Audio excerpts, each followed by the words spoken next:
would want us to sing all the verses, and I like singing all the verses, so you have to suffer along. She also had it's a communion meditation that one of our previous pastor at our church, who was there for many years, had done, I don't know, maybe 10 years ago or something, and she had that in the stuff that she wanted for her funeral. So I didn't want to read the whole communion meditation, so I just cut out, I'm just going to read part of it, because I think she felt that what it says is important. So this meditation was talking about when Jesus was in Capernaum. There were people gathered there that he was healing. Let's see, where am I going to start here?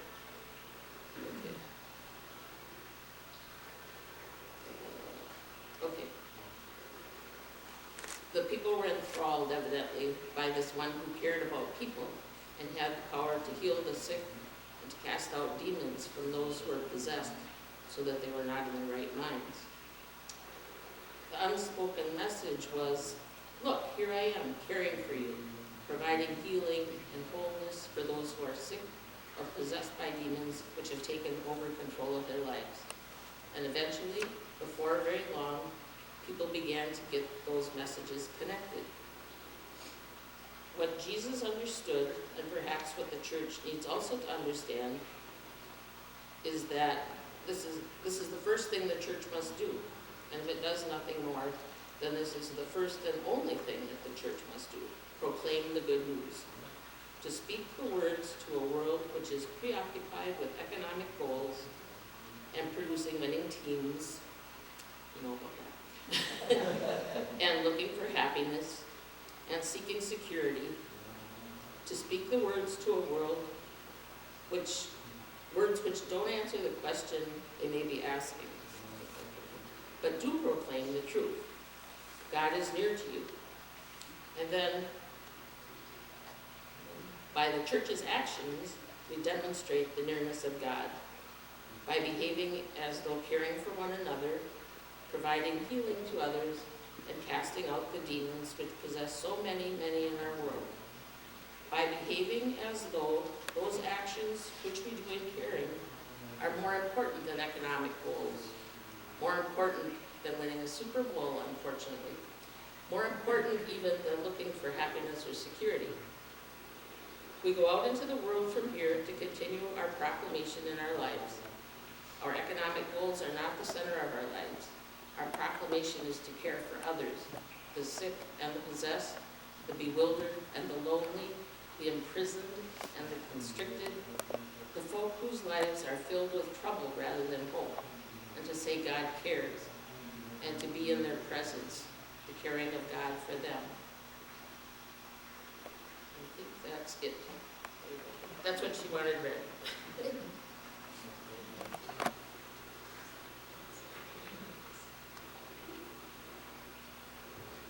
I'm not good at talking in front of groups of people, but she's better. So now she can take over. What an endorsement that is.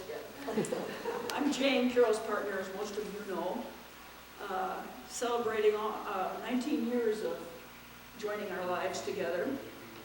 At the time Carol and I did join our lives, I didn't know that Louise was part of the bargain, and boy was she a bargain. A twofer. It was terrific. I'm halfway between Carol and Louise in age, and whenever I thought Carol might threaten to divorce me, I'd say, that's okay, I'll run off with your mother. It made Louise very nervous. Very nervous. She definitely preferred men. I have some memories of Louise's to share, because they were stories. You know what a good storyteller Louise was. My favorite thing about Louise was her sense of humor, but my second favorite thing was her storytelling. I'm a children's librarian, and I just could sit at her feet and listen forever to her stories, especially about her childhood, growing up in Nebraska. One I remember, some of these we heard quite a few times, so, and sometimes they changed. She started revising history as she got quite old. But that was fun too, because it gave the story sort of different endings. But one was about the house fire that Meg mentioned, a very traumatic experience. I think Louise was about second grade, was that right? Second or And her dad moved the brooder house too close to the house. He was trying to make it convenient for Louise's mother to take care of all the chickens, the young chicks as they were born.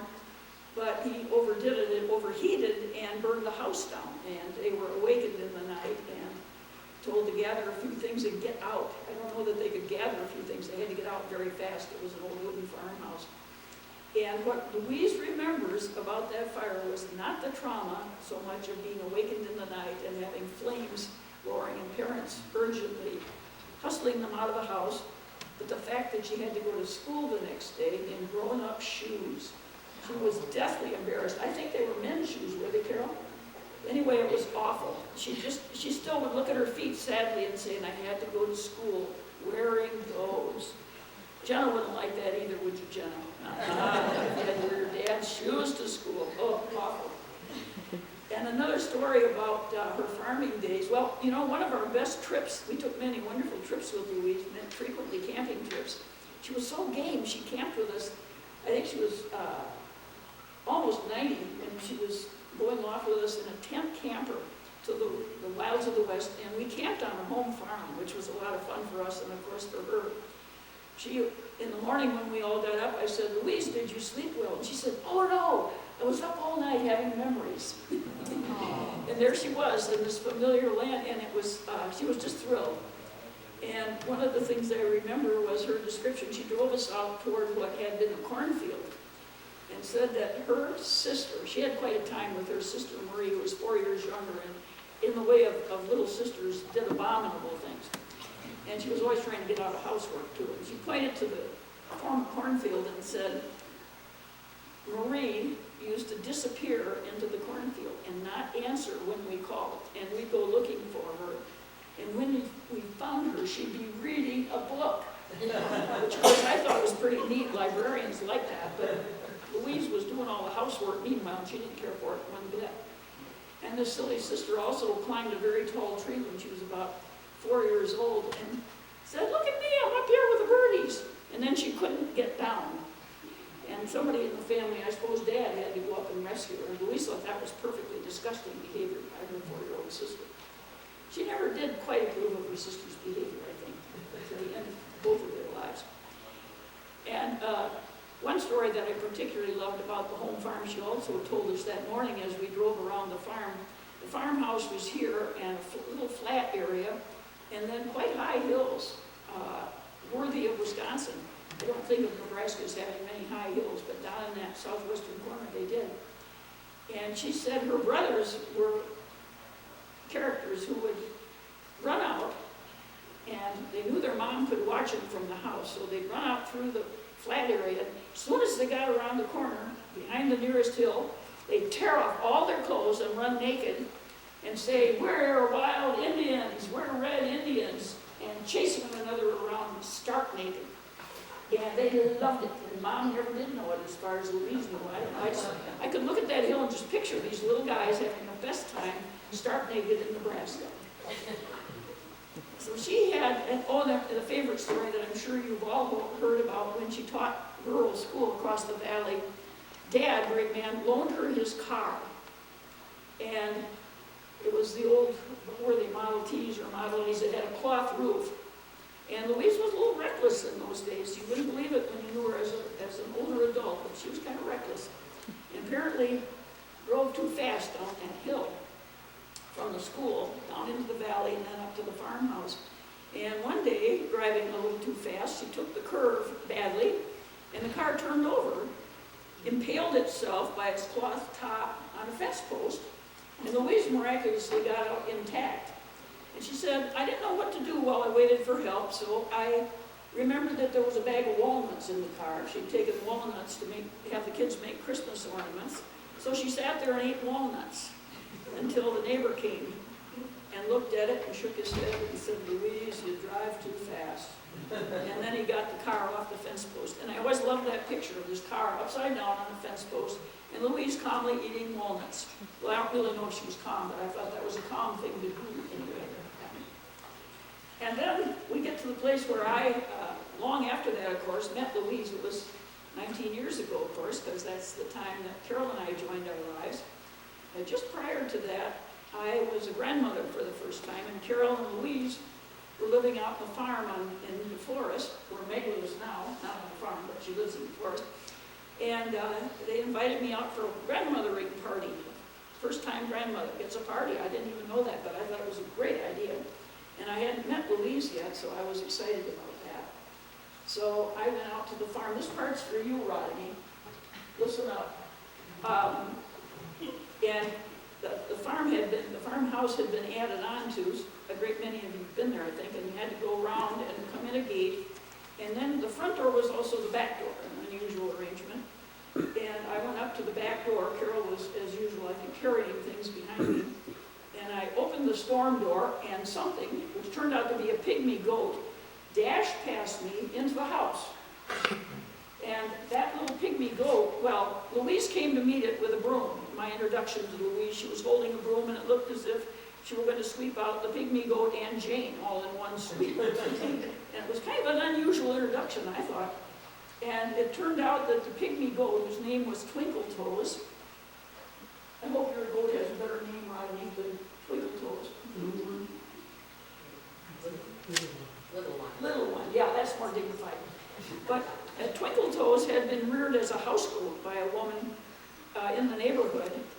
And it was discovered that goats don't make good house pets. At least her husband discovered it and said, either the goat goes or I go. And she had seen all the animals, the llamas and alpacas that Carol and Jody and Louise had on the farm. So she thought that would be a good place to dispose of a goat. And indeed they took it, but it was a perfect nuisance because it thought it belonged in the house. So that was my introduction to Louise. The other kinds of stories I remember about Louise are more of what Meg had referenced to, her wise heart. It was a wonderful thing, really, that Carol and I had in common, being used to having other people live with us, just as a way of life. Louise had people living within her household so many times. I don't know what she did when she lived in Green Bay, but when she lived in Madison and on the farm, she continually took in people in some kind of transition. One time it was a woman who was building a house and needed a place to stay while her home was being built. And I think she was the most substantial citizen of the group. Very often it was recovering alcoholics. I'm a recovering alcoholic, so I always had a lot of customers for her. People who were hoping to find jobs, hoping to restore themselves to life, but had a struggle. Sometimes mentally ill people. Very often we passed on people that we had living in our basement to Louise to live. They got moved upstairs with Louise and lived out in a nice big family room beside her. And when they lived back in town in Madison later after they sold the farm, Louise had a young man who was seriously mentally ill, but whom Carol and I loved very much. He was a recovering alcoholic. Looked like Abe Lincoln, a big tall man, and a brilliant man, but disastrously ill mentally. And Louise had him in the basement for quite a long time and loved him very much. And they took good care of each other. He adored her too. But then he got to bringing home drunks who weren't recovering yet. Somebody'd meet on a park bench at night, and Louise would get up for breakfast and find a stranger in not very good condition sitting at the breakfast table, and that unnerved her. She couldn't tolerate that. So Mike had to move on to his next abode, but it was a good arrangement while it lasted. And there were several of those, and women also on the farm, and they would help out on the farm and continue their recovery, and frequently, not always, frequently were in good, solid citizenship condition by the time they left the world. Loving care. She was so loving and so sort of matter-of-fact about it. She didn't make a fuss about it. She just fed them and loved them. The prime example of this, and our favorite one, of course, because we have him now, is a man named Bobby. He spoke at the funeral in Madison, and Bobby's just a wonderful guy. He and his partner, Michelle, live downstairs in our home in Madison now.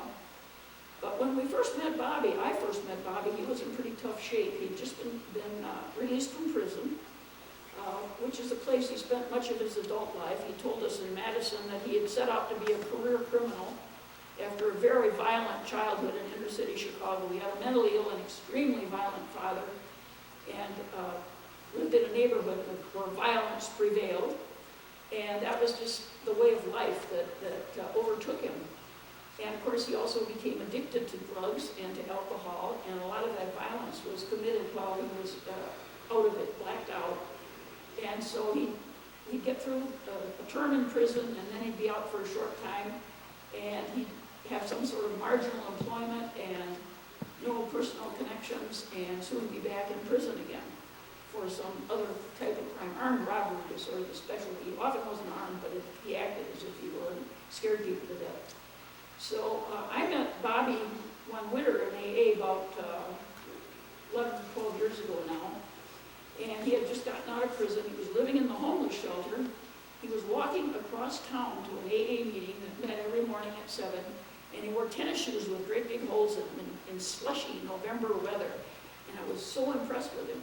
But what impressed me most was I drove up to the meeting one morning. This was just before I met Bobby, and there was, I just had something like you do, Roseanne. I don't know if it was hip surgery or knee surgery or something, but I was very lame. And I sat there in my van and looked out, and they hadn't cleared the parking lot very well. And there was this great big slushy mountain of snow sitting there. And out came this man, nice looking man, curly black hair, and a big smile, and he said, I bet you could use some help getting over that. And it was Bobby in his leaky tennis shoes, and he virtually carried me over that bank of slushy snow. And I thought, oh, what a gentleman, what a good-hearted man he is. And then I learned about his history, which was certainly not the history of a gentleman. He did struggle, though. He struggled very hard to stay sober. And he met Louise at that time. And if there hadn't been that big age differential, I would have said they fell in love. Louise took to him immediately. Of course, he was an outrageous flirt, and so was she.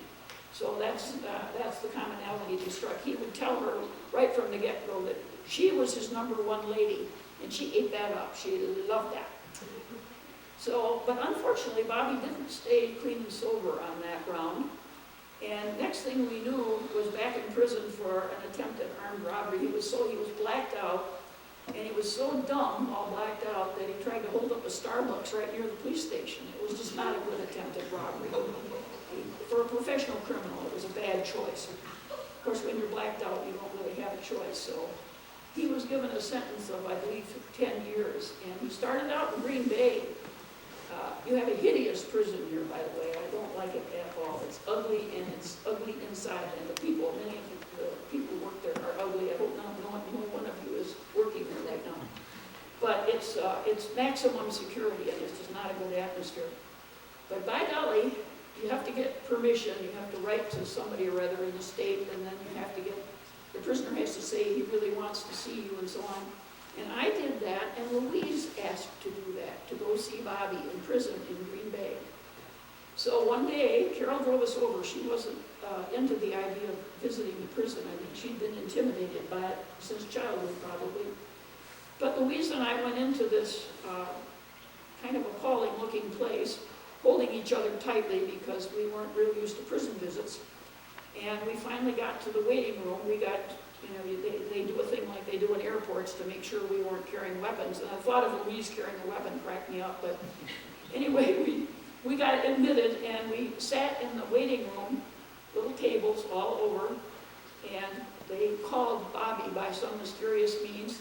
And he had no idea who was visiting him, and thought he would never have any visitors. His family had all died while he was incarcerated.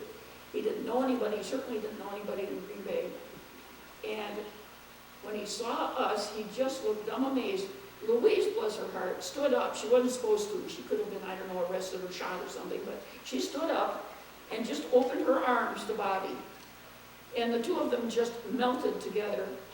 And at that moment, Bobby told us, when he told this story in Madison, he realized that it was possible that he could become, that he was lovable, and that he could learn to love himself. It was like divine revelation when Louise gave him that hug.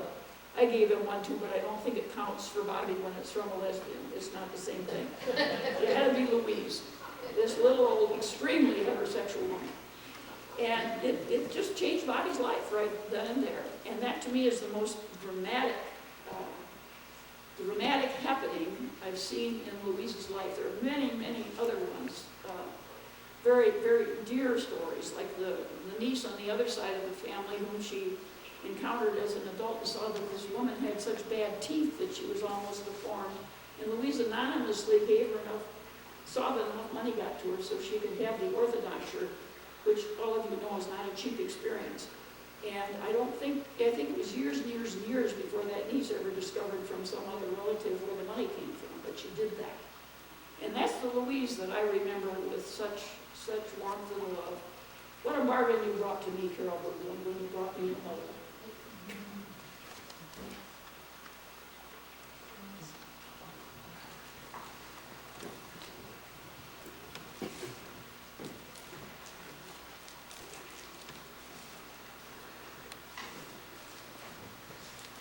You know, one of the other things I think I learned only more recently was how adventuresome Louise was.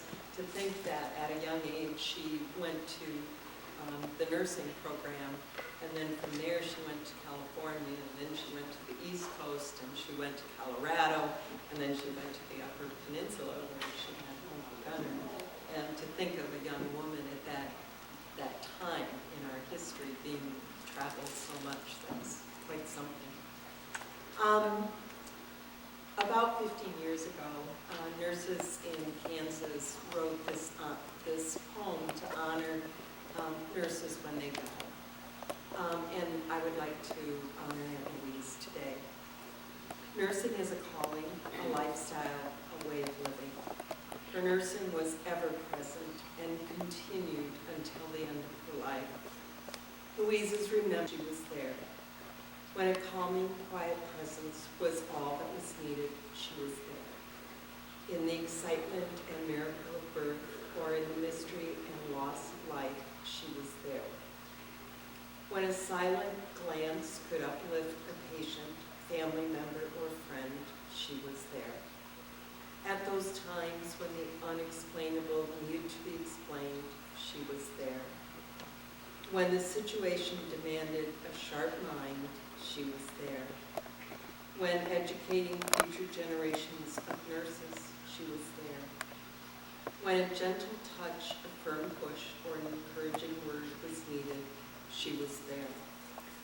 To witness humanity, its beauty, in good times and bad, without judgment, she was there. To embrace the woes of the world willingly and offer hope, she was there. And now that it is time to be with the greater ones at the greater one's side, she is there. Carol and Jane, we honor Louise this day and give you a white rose to symbolize our honor and appreciation for Aunt Louise being our nursing.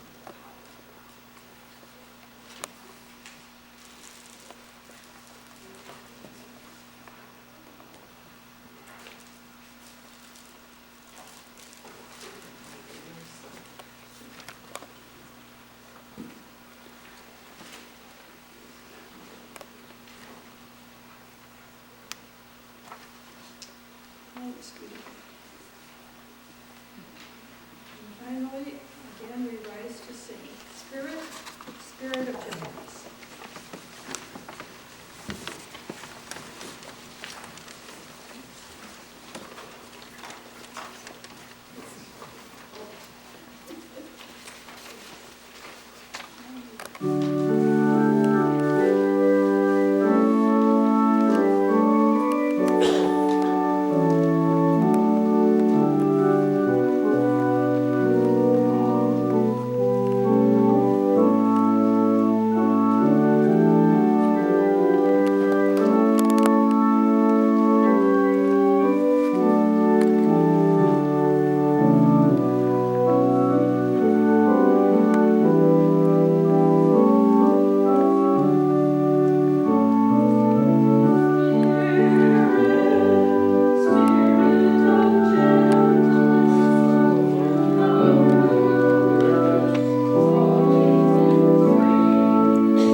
going to step out and offer 2 invitations.